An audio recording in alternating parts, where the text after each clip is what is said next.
ক্রমবর্ধমান আন্তর্জাতিক যুদ্ধবিরতির আহ্বান উপেক্ষা করে ইসরায়েলের প্রধানমন্ত্রী বেনিয়ামিন নেতানিয়াহু ঘোষণা দিয়েছেন গাজা শহরের নিয়ন্ত্রণ নেওয়া এবং হামাসকে সম্পূর্ণরূপে নির্মূল করাই যুদ্ধ শেষ করার সেরা উপায়।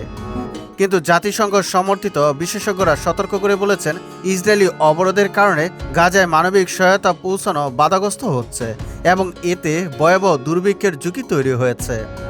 2023 সালের অক্টোবরে হামাসের হামলার পর শুরু হওয়া এই যুদ্ধে ইসরায়েল ইতোমধ্যে আন্তর্জাতিক সমালোচনার মুখে পড়েছে। এদিকে নিউজিল্যান্ডের প্রধানমন্ত্রী ক্রিস্টোফার লুকজন গাজায় ইসরায়েলের চলমান অভিযান নিয়ে তীব্র সমালোচনা করেছেন। তিনি বলেন, নেতানিয়াহু পথ হারিয়ে ফেলেছেন এবং গাজায় যা ঘটছে তা একেবারেই ভয়াবহ।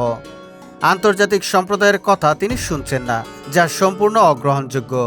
সোমবার নিউজিল্যান্ড ইঙ্গিত দিয়েছে তারা অস্ট্রেলিয়া, কানাডা, ফ্রান্স ও যুক্তরাজ্যের মতো ফিলিস্তিন রাষ্ট্রকে স্বীকৃতি দিতে পারে।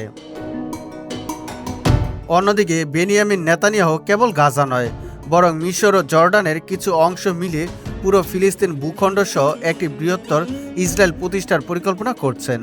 তার দাবি, এটি এক ঐতিহাসিক ও আধ্যাত্মিক মিশন। সম্প্রতি ইসরায়েলি সংবাদ মাধ্যম i24 চ্যানেলকে দেয়া সাক্ষাৎকারে তিনি এ অবস্থান স্পষ্ট করেছেন।